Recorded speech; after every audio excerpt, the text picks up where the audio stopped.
삐딱선 정신, 핵심과 디테일이 살아있는 시사의 정석.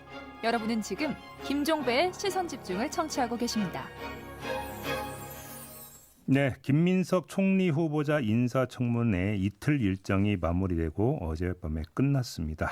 자, 평가가 궁금한데요. 지금부터 여야 의원 차례로 입장 들어보겠습니다. 먼저 더불어민주당의 박균택 의원 모셨습니다. 어서 오세요. 예, 안녕하십니까. 네. 박균택입니다. 일단 이전부터 좀 확인을 해야 될 것 같은데 청문회 끝난 거 맞죠? 예, 그렇습니다. 완전 종료된 거 맞죠? 예, 이틀간의 일정인데 예. 밤 12시가 지나면서 자동 산회가 됐습니다. 왜냐하면 마지막에 국민의힘 의원들이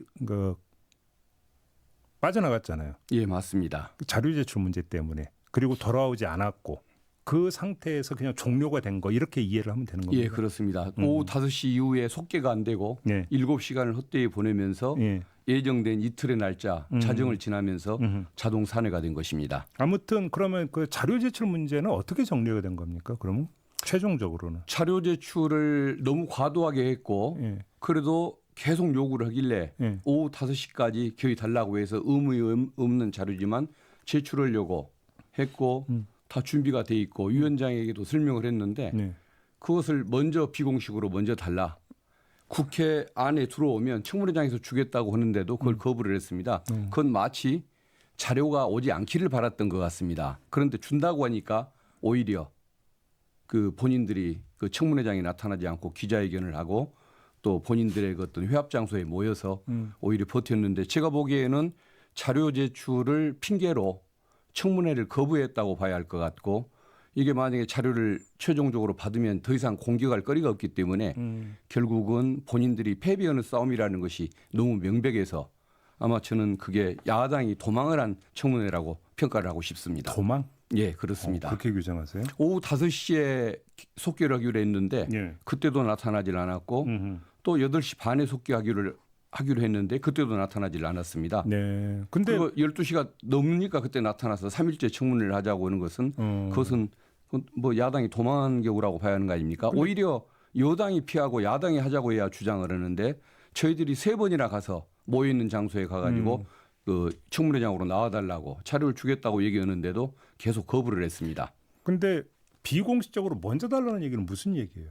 그러니까 와서 예. 먼저 우리한테 먼저 와서 설명을 하라. 이게 이제 청문회장에 있으면 이제 의원별로 배부를 할 거 아닙니까? 예, 그렇습니다. 근데 그 전에 먼저 달라는 예, 얘기. 와서 먼저 갖다 저 자료를 가지고 와라는 이런 주장을 했는데 위원장께도 설명을 했고 있다는 걸 분명히 약속을 했는데도 나타나질 않았던 것입니다. 그래요. 예. 알겠습니다. 아무튼 과정이 그렇게 되는 거고 청문 경과 보고서가 채택될 가능성은 그러면 그렇게 높다고는 볼 수 없습니까? 어떻게 봐야 되는 겁니까? 아마 그 청문회에서 본인들이 의혹을 제기했던 것이 근거 없는 걸로 네.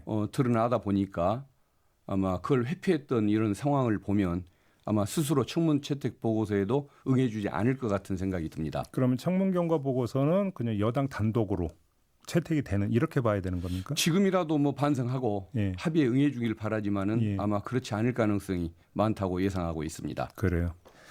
알겠습니다. 그러면 이제 다음 주에 이제 임명동의 표결에 들어간다. 바로 이렇게 이해를 하면 되는 걸까요? 단독으로 치르기를 원치 않지만 예. 그런 상황이 올까봐 염려하고 있습니다. 그래요.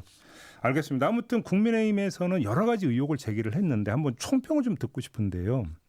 그 의혹 제기의 신빙성이나 구체성은 어떻게 평가를 하십니까?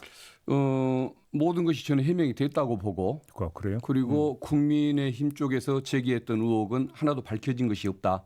이렇게 말씀을 드리고 싶습니다. 네. 국민들께서 제일 관심이 많은 것이 그 어떤 수입보다 지출이 많았다. 네. 6억이 많았다라고 얘기했지 않습니까? 예. 그런데 그런 부분에 대해서 결혼식 축의금이라든가 또 뭐 장례식 비용 그리고 또 출판에 그 2번에 걸친 출판에 이런 걸 통해서 충분히 설명이 됐습니다. 처가 지원 뭐 2억도 있었고. 예, 그렇습니다. 그게 5년에 걸쳐서 있었던 그 문제가 해마다 있었던 그런 어떤 뭐 경조사금 등으로 다 해결이 됐다는 것이 입증이 됐는데 마치 6억을 한꺼번에 받아서 장롱에 쟁여놓고 쓴 것처럼 그런 식으로 홍보를 했습니다. 그래서 왜 틀린 주장을 하느냐라고 그 국민의힘 주진우 의원에게 얘기를 했더니 이건 사실의 영역이 아닌 풍자의 영역이라고 얘기를 했습니다. 그러니까 어떤 객관적 사실이 아니라는 걸 본인도 시인한 셈이죠. 풍자라고 그런 말을 했어요? 예, 이건 풍자의 영역이라고 이렇게 변명을 했습니다. 예. 그러고 나서 그 뒤에는 들어오지를 않았습니다. 네. 결국은 이건 그 본인들이 결국은 헛된 의혹을 제기했다는 걸 인정하지 않습니까? 예. 본인들이 뭐 특검을 하자고 얘기를 했지만은 이건 무슨 혐의가 있어야 특검을 할 거 아닙니까? 오히려 그런 허위 사실로 후보자에게 과도한 망신주기에 나섰던 그 관계자들이 그리고 또 전국에다 그 현수막을 동마다 붙였던 그 국회의원들이 오히려 허위사실 명예훼손죄로 처벌을 받아야 할 그런 사안이라고 저는 생각을 합니다. 그럼 뭐 이래서 뭐 출판 기념회 수입이라든지 뭐 이제 뭐 축의금이라든지 뭐 이래서 처가 지원이 혹시 이런 것들이 조금 전에 입증됐다고 의원님이 말씀을 주셨는데 예. 입증 자료가 제시가 됐습니까? 그런 부분은 구체적인 어떤 장부가 제출될 수 있는 것은 아니니까 예. 설명이 됐다고 봐야 하는 것이겠죠. 예. 그리고 실제 그런 행사들이 있었던 것도 맞고 또 그런 것을 통해서 그때그때의 채무 액수 같은 것들이 그 변제하는 과정, 추징금을 납부하는 과정에서 네. 충분히 설명이 됐기 때문에 예. 그 정도라고 한다면 저는 입증이 된 경우라고 봐야 할 것 같습니다. 그렇게 뭐 평가를 하시는 거고. 예. 그다음에 어떤 칭화대 논문이라든지 이 부분은 어떻게 설명이 됐다고 보세요? 예, 그 칭화대 관련해서 출입국 자료를 분명히 줬습니다. 네. 중국을 오간 자료가 30일에 31번에 있어서 있었던 그 입증 자료를 제출을 했고 또 요구를 해서 성적표를 주려고 준비를 다 해놨는데 위원장께는 설명이 됐습니다만은 야당 의원들은 그것이 그 어떤 자료가 제출되는 게 싫었던지 결국은 거부를 했는데 그 성적표에 의해서도 입증이 됐고 문제가 없는 것이 드러났습니다. 예. 그리고 자녀 뭐 유학비 뭐 얘기를 했는데 예. 그것은 전 배우자가 다 소득 활동이 있기 때문에 다 납입을 했다는 거 아닙니까? 그래서 그 부분도 이 후보자는 외국에 송금한 기록이 없다는 그 입증을 통해서 소명을 통해서 입증이 된 부분이고 네. 또 뭐 다른 또 의혹들이 뭐 예를 아빠 찬스 같은 경우는 그것도 소명이 됐다고 아빠 보세요? 찬스는 이제 해석의 문제라고 예. 소명이라기보다는 해석의 문제인 예. 것 같습니다. 예. 입시에 부당하게 그걸 이용을 하거나 또 남에게 피해를 준 적이 없기 때문에 국민들이 그 지적 그 어떤 그 사용하는 부정적 의미의 아빠 찬스 예. 그건 없었다고 봐야 할 것 같습니다. 그래요.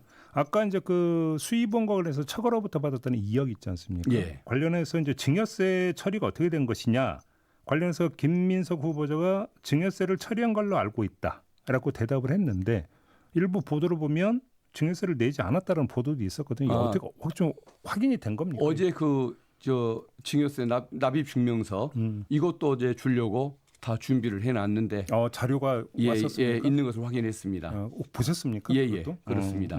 예. 증명 확인서가 있었습니까? 예, 제가 내용을 직접 살피진 않았지만 예. 그 자료를 들고 와서 예. 이렇게 제출 계획이라고 설명한 것을 봤기 때문에 그건 준비가 다 돼 있었던 경우인데 그게 제출되는 게 싫었던 것 같습니다. 아 그래요? 예, 입증이 두려웠던 것이겠죠. 알겠습니다. 뭐 지금 뭐 제기됐던 의혹 하나하나를 다 짚기에는 너무나 물리적으로 한계가 있고 예, 과정에서 국민의힘 의원인 주진우 의원의 어떤 재산 문제라든지 예. 그다음에 질병 문제가 제기가 되지 않았습니까? 이 점은 어떻게 보십니까? 그 부분은 그 사실은 후보자 검증을 하는데 청문위원을 검증하는 이런 네. 방법 이것은 언론적으로 맞는 것은 아닌 것 같습니다. 네, 네. 그러나 그게 너무 지나치고 없는 사실을 조작을 해서 네.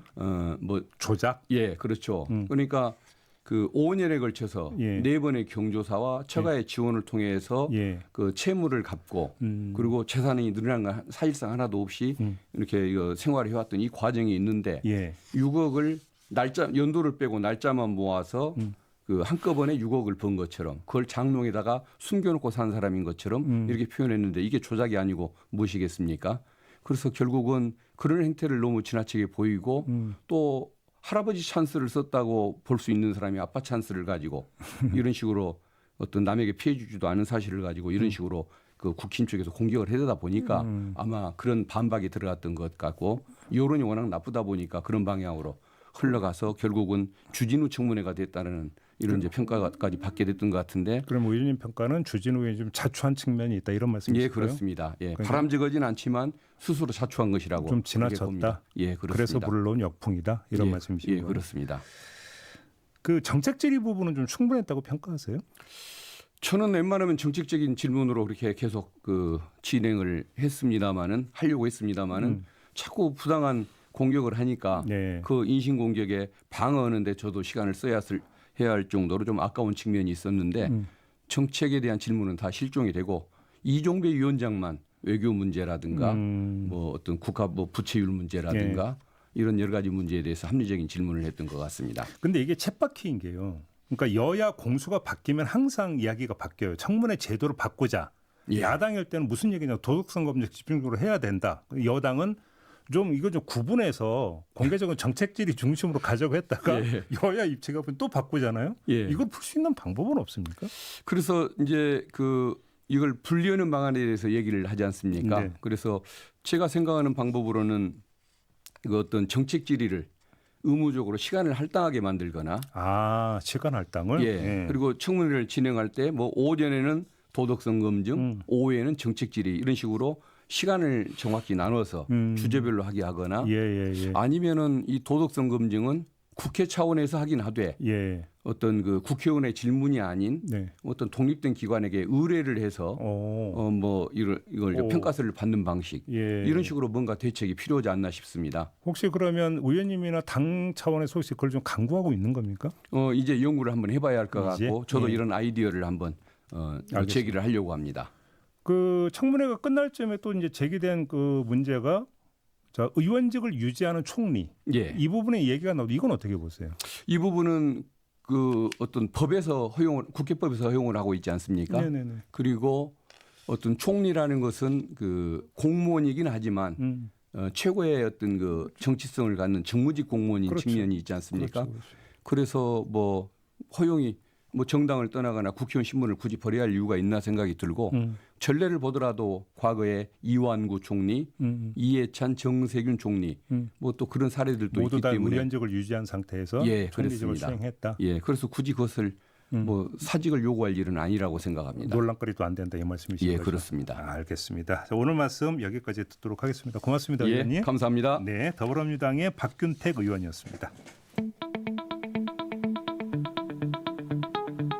시선 집중은 촌철님들의 다양한 목소리를 기다립니다. 짧은 건 50원, 긴 건 100원인 문자 메시지는 샵 8001번.